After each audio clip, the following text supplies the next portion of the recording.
be working on the file sunflower.psd. What I want to do is apply some smart sharpening to an image that doesn't have a print in it. This time we'll be applying it to this sunflower here. Double click that file to open it up in Photoshop, and I have to go to full screen view mode. Then you'll notice there's a folder titled Tips in this image. There are a few sharpening guidelines here in regards to your amount and radius, in regards to standard sharpening, your images, people for the web, and also the reminder that make sure you're sharpening to a new layer and taking the blend mode to luminosity. I'll turn off those tips for now. And here we have this photograph of this beautiful sunflower, yet the problem is the image isn't very sharp. And what I need to do is sharpen this bad boy up so that I have a little bit more detail, because it's a keeper. It's a really interesting image. So I go to my background layer, Command J to copy, and name the new layer Sharp, and take my blend mode to luminosity, press V on the keyboard to select the move tool, Shift minus to go to the blend mode of luminosity. We're definitely taking it to the next level. Let's go ahead and navigate to the filter drop-down menu, sharpen, and good old smart sharpen.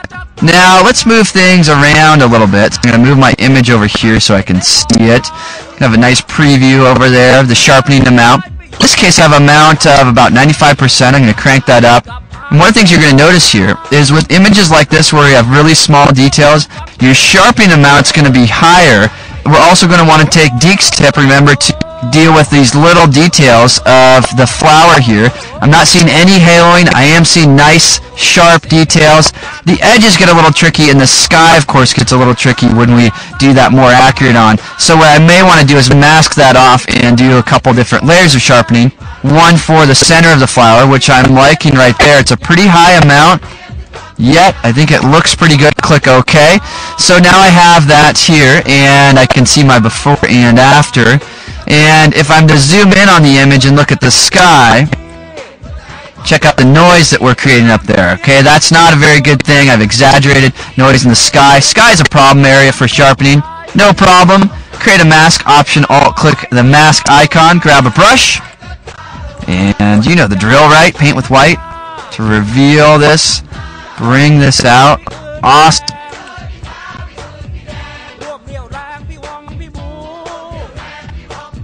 I also need to mask this off because I'm shooting it wide open.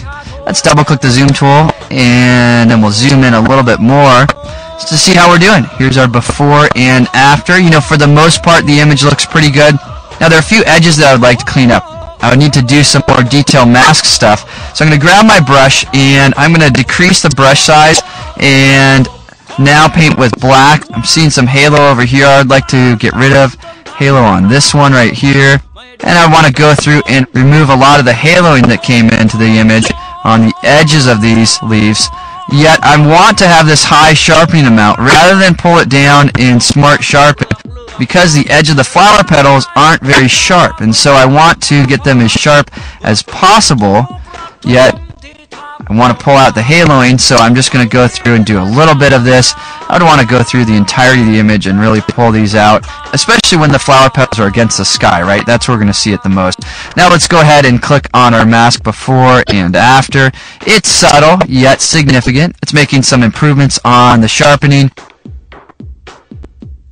Now a lot of times what happens is when we're done with our image, we sharpen it right before output, and that's the best time to sharpen. I do a little bit with camera raw, and then I do some more right before output, depending on how the image will be outputted. Yet a lot of times by the time we get there, we're over it. We're ready just to see the print, to make this thing happen, and so we don't spend enough time on printing. So if that's the case, make sure you're spending those extra few minutes just to get all the details right. There's our sharpening. Let's go ahead and lower the opacity just a bit. I find that lowering the opacity just a tad bit brings things back, and dial that in just right. Again, it looks like I'm going to take my opacity down maybe to about 60% for what I'm seeing on my monitor.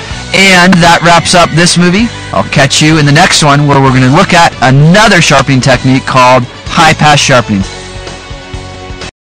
In this _movie, we'll be looking at yet another sharpening technique, and it's not using Smart Sharpen. The technique is called high pass. We'll be working on this file, C_Orwig_poppy, and here we have a beautiful photograph of a California poppy. We're going to copy the background layer, press Command J or Control J, name the layer Sharp. Now there are a couple different ways we can apply filters, as you know. One way would be to go to Filter, Convert for Smart Filters, and then to apply the filter. So let's do that. Filter, convert, and then filter other, high pass. Now this sharpening technique is really valuable for sharpening edges. It's super cool. So what we want to do here with this high pass dialog window is we want to dial in an amount. We want to go so high so we're seeing color and it's blurry. We want to see edge contrast. We're going to take this to a blend mode of soft light. So here we see some good edge contrast. Click OK. Next, take the blend mode of this layer to soft light. And let's look at our before and after. Awesome. I'm going to zoom in a little bit so we can see it. Before and after. We're seeing some really nice sharpening on the stem here, on the flower itself. I'm seeing some noise in the background, so I want to decrease that. So I'll zoom back out. I can do that by painting on this mask here. So what I'm going to do now is mask this off, and I'll go ahead and close the smart filter and create a mask here, and then simply paint away this area in the background. And this is a pretty low res file, so we're going to see a little bit of pixelation in the file. Yet we're able to do a pretty good job of cleaning this file up. I'm just going to mask off some of those. Let's look at our before and after. I'm not sure how that's going to look for you once this video is compressed, yet try it on your own. High pass sharpening is phenomenal, especially when it comes to edges and details. In our next movie, we're going to again look at this high pass sharpening. I think you're going to enjoy the next one. See you then. In this movie, we'll be working on the file c_bees.psd. Go ahead and open that in Photoshop. F to go to full screen view mode. And what we want to do with this image is sharpen it up. And we're going to use high pass sharpening because there's so many intricate details and because it's going to give us the best results. And I think you're going to be stunned by the results. They're going to be so good.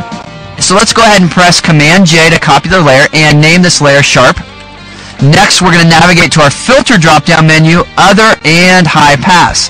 Now what we're going to look to do here is to increase our radius so we have lots of nice detail. We don't want to go too far so we see the image. We don't want to go too low so it's just faint. And one of the things that will happen as you begin to use high pass is you're going to experiment a little bit with some different settings, and you'll find settings that will tend to work for your images at different resolutions.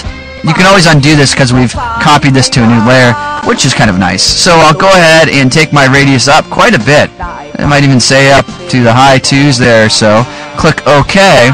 Now I'm going to take this to a blend mode of soft light. Let's look at our before and after. When I look at the after, I think, you know, that's really good, but I bet I can push that even farther. So I'm going to undo that high pass. I'm going to go to filter other high pass. I tend to like to lean or like to err on the side of under sharpening rather than over sharpening because there's nothing worse than an over sharpened image. It kind of looks like the image has been deep fried. So I'm going to take this up. I was at about 2. I'm going to go maybe as high as 4. Let's see how that looks. Maybe even higher. Let's go for it. Click OK. Next, take our blend mode to soft light. And let's look at our before and after. There we go. Let's zoom in a little bit. Check this out. See the detail on the bees? Look at how the details just come to life. The wings, the back, all the edges, they're coming to life. There isn't any haloing. It looks like a real sharp image. And you know, it added some really needed sharpness to this image that I didn't have in the file previously. Let's hit Tab and F to go to full screen view mode. Then I'm going to zoom out just a little bit. Bring my layers palette. Let's look at our before and after. And on my monitor, that is looking phenomenal. So be sure to experiment with this sharpening technique. But keep in mind, there is no one sharpening technique that is the answer to all of our sharpening needs. A lot of times, it's a combination of different techniques, using masking, using some blend modes, and paying attention to the image itself in order to come up with the best results.